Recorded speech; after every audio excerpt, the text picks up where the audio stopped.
नमस्कार, स्वागत है आप सभी का अपने YouTube channel telecom BSNL news पर। आज हम बात करेंगे बीएसएनएल के हालात के बारे में।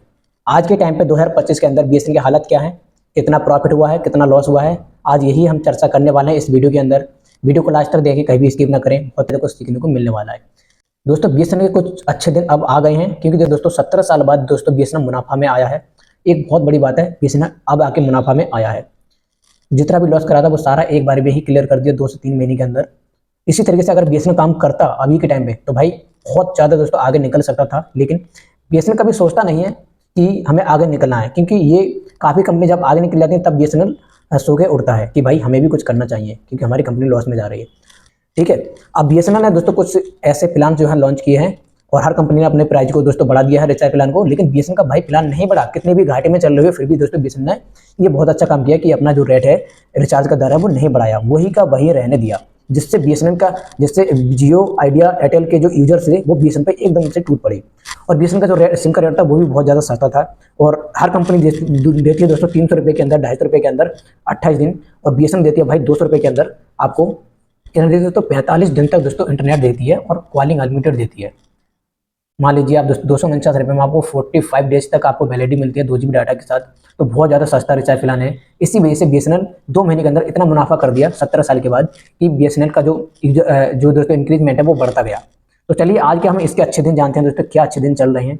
सरकारी टेलीकॉम कंपनी भारतीय संचार निगम लिमिटेड यानी बीएसएनएल के अच्छे दिन आ गए हैं। दरअसल बीएसएनएल ने एक तरह से 17 साल बाद कम बैक किया है। पिछले लंबे वक्त से बीएसएनएल लगातार घाटे में जा रही थी, लेकिन जबकि सरकार की तरफ से राहत पैकेज दिए जा रहे थे, लेकिन बीएसएनएल का ये पहला मौका है जब बीएसएनएल को फायदा हुआ। लेकिन अब आपका सवाल होता है कि फायदे की पीछे की वजह क्या है।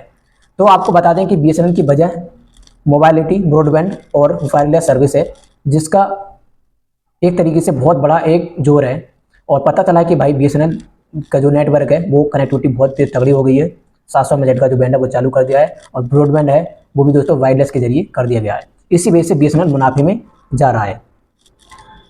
262 करोड़ रुपए का हुआ फायदा बीएसएनएल का 2025 के अंदर। 262 करोड़ रुपए का फायदा हुआ है, बीएसएनएल कंपनी का मुनाफा हुआ है। बीएसएनएल को वित्त वर्ष 2025 की तीसरी तिमाही में 262 करोड़ रुपए का फायदा हुआ है। कंपनी 2007 के बाद पहली बार मुनाफे में पहुंची है। बीएसएनएल लगातार नेटवर्क सर्विस में विस्तार कर रही है, साथ ही सभी बिजनेस के सेगमेंट की सर्विस को अपग्रेड कर रही है। ऐसा माना जा रहा है कि इस वित्त वर्ष में आखिरी तक रेवेन्यू ग्रोथ में 20% तक का इजाफा हो सकता है। बीएसएनएल को वित्त वर्ष 2024 की दिसंबर तिमाही में 1569.22 करोड़ रुपए का नुकसान हुआ था।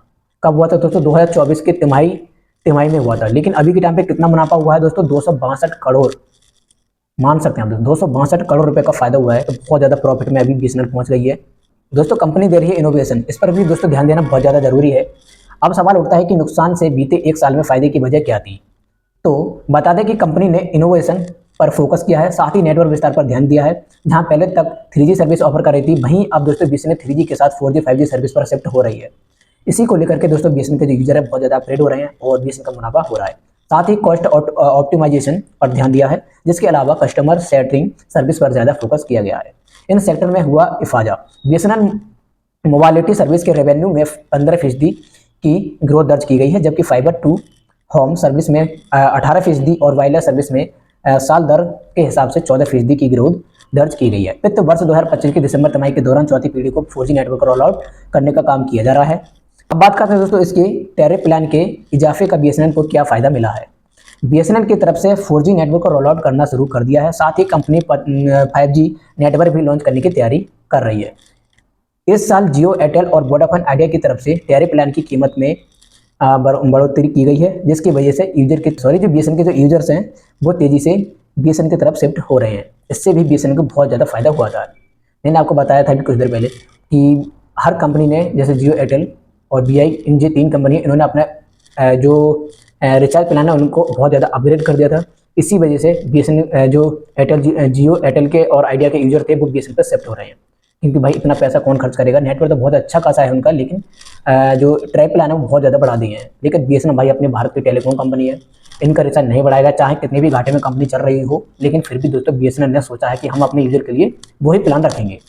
इसी वजह से दोस्तों बीएसएनएल के जो यूजर्स हैं सोचकर, चाहे कितना भी खराब इंटरनेट आ रहा हो, हम तो बीएसएनएल ही चलाएंगे, ये सोच करके बीएसएनएल पे टूट पड़े। और बीएसएनएल का जो मुनाफा है 262 करोड़ रुपए का हुआ है 2025 के तिमाही मंथ में, ठीक है।